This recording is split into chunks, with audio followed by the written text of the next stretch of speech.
When it comes to buying a machine, you have lots of decisions. There are many machines available, and some just do only embroidery. Some are sewing and embroidery machines. They come in different price levels. And I actually own 3, and it's not because one is better than the other. I like all 3 of them. They are all embroidery sewing machines that actually have wonderful decorative stitches as well that I do use. So you do need to make some decisions. What do you want in the machine? There is a very entry-level embroidery only that does beautiful designs. The most common format's 4x4, and it does a 4x4 and a 5x7 design format. Then there's also a top-of-the-line embroidery only machine. Now that's for the real serious embroiderer. It is a 6 to 10 needle machine, and it just does embroidery only. So if you're real serious, that's where you go. So we're going to do some shopping. Well, we're out shopping, and we're at Montevilla Sewing Center, and the owner, Brett, is going to explain what's happening in today's embroidery machines. This is the beginner machine. It's a lower end, and so we thought we'd start with that because it actually does work really well, and for somebody who's in the beginning or exploratory stages of embroidery, it's a great starter.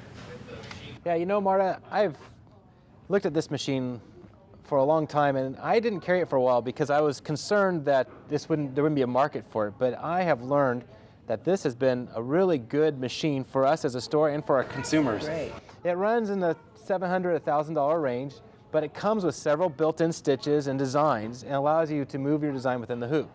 Now the hoop we have is a 4x4 hoop. It's not a very big hoop, but you know, if you were to come into my store 15 years ago, this would have been the biggest hoop you could get. So, you know, you look at what things have changed in the last few years. And 4x4 is a very popular design format. Yes, it is. And I understand that this is the middle or lower end of the FAF, and there is a top of the line as well. But this does a lot of the top of the line ability.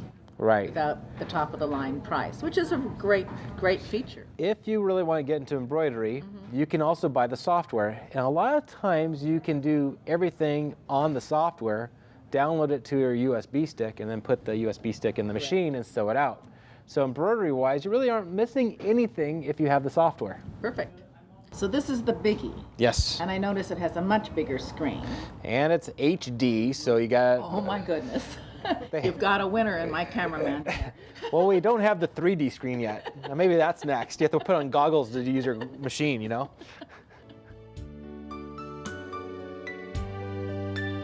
Once you buy that machine, you need a thread collection. And when I say collection, I mean collection. You might start out just doing white on white, but pretty soon you'll go into color. And there are lots of threads to choose from. I use all brands. I am not, I couldn't say I like one better than the other. I think they all work really well. I do mix and match, so that works as well.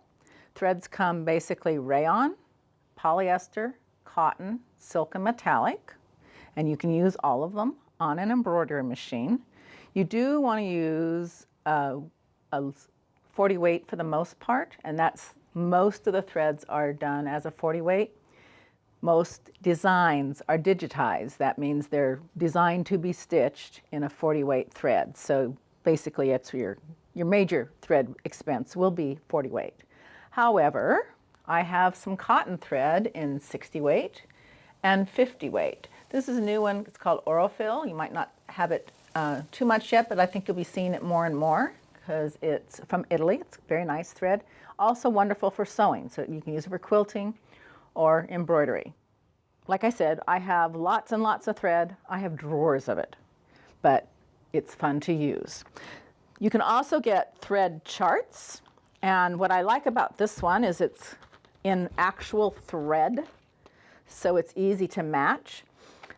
You can also have a thread chart that you can carry in your bag, so you have it marked with the colors you have. And that works too. I like being able to compare color numbers because some designs come for one brand and other designs another. So I like to compare my colors.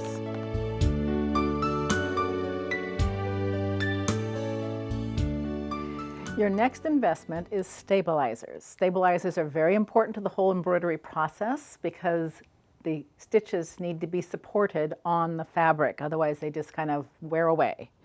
So we have 4 categories. The first 2 are cutaway and tearaway, and they're actually the most popular of the stabilizers. Cutaway, just like its name implies, it doesn't tear. It stays permanently in the design, and it's especially important on knits and in denim. It depends on the design, what stabilizer you ultimately choose, but you probably want to do some testing. We always test. If the design doesn't have a lot of stitches, a lighter weight stabilizer works, and a lighter weight one is really nice on lightweight knits. Then we have testing fabric. I usually test the designs on this stuff. It's stiff, it hoops really well, I can stitch out the design, I can keep a file. I stitch out most designs. I like to file them according to the brand of the whole kit and caboodle in a little folder. So I like to stitch out designs. I think it's really pretty and fun, and I enjoy doing it. I'm kind of funny that way. But the testing cloth comes in 2 different widths, for smaller hoops and for the newer big hoops.